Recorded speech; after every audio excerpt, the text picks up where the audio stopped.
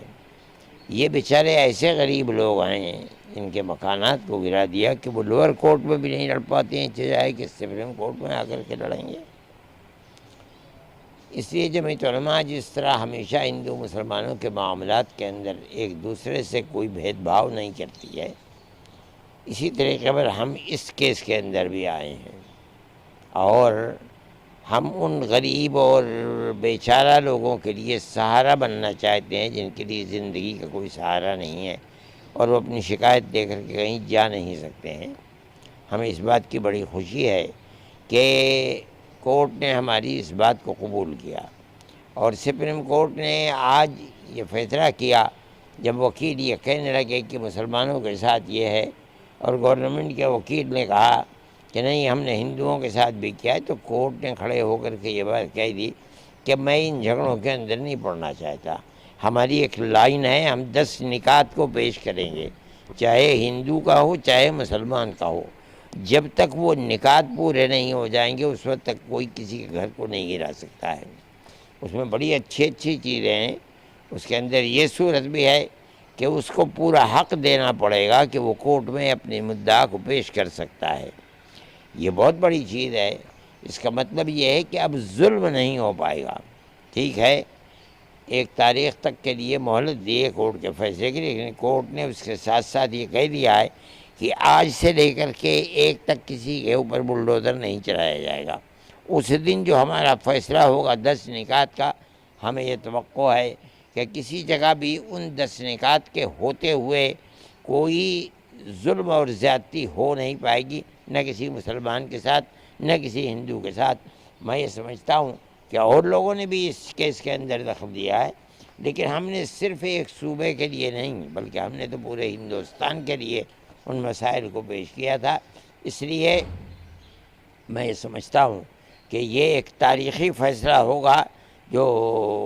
Court کی طرف سے، سپریم کورٹ کی طرف سے ہوگا، اور یہ ہندو اور مسلمان اور ملک کے سبھی بسنے والوں کے لیے ایک بہترین فیصلہ ہوگا اور انہیں بڑی نجات مل جائے گی اس سے۔ کیا امید لگتی ہے آپ کو ایک تاریخ کے بعد جو آپ فیصلہ آئے گا اس سے کیا امید لگائی؟ اس وقت تک جو رخ ہے اس سے ہم یہی محسوس کر رہے ہیں کہ جو 10 نکات ہیں وہ ہر مظلوم کے لیے ایک سہارا بنیں گے انشاءاللہ،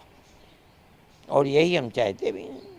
اچھا، اس فیصلے کے بعد کیا آپ کو کورٹ کے اوپر جو بھروسہ ہے وہ بڑھا ہے؟ یقیناً ہمیں تو ہمیشہ کورٹ کے اوپر، ہم نے تو بڑے بڑے کیس لڑے ہیں اور ہمیں کورٹ سے اس کے اندر، یہی آسام کے اندر تقریباً 48 لاکھ عورتوں کو ہم نے کورٹ میں لڑ کر کے انہیں حق ملک کے اندر رہنے کا اور زندہ رہنے کا حق دلوایا تھا۔ جمعیت علماء ہمیشہ یہ کام کر رہی ہے ہم یہ سمجھتے ہیں کہ بے سہاروں کے لیے سہارا کورٹ کے سوا کوئی اور چیز نہیں ہے، اور کورٹ کی طرف سے، سپریم کورٹ کی طرف سے یہ فیصلہ ان کے لیے بہت بڑا زندگی گزارنے کا ایک سہارا ہوگا انشاءاللہ۔ اچھا جج صاحب نے اپنے جو اس میں کہا ہے، انہوں نے یہ بھی کہا ہے کہ خود ہی جج بن جاتے تھے، ہاں ہاں، یہ صحیح ہے، کس طرح سے دیکھیں؟ یہ صحیح ہے۔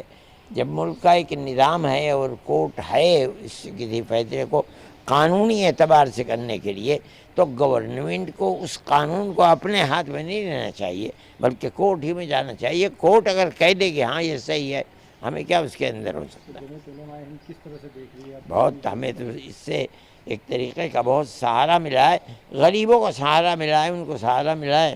ہم بھی خوش ہیں اس چیز سے، اور ہم یہ سمجھتے ہیں کہ یہ معاملات کو جس رخ کے اوپر کورٹ لے رہا ہے، دنیا کی ایک ملک کی ایک بہت بڑی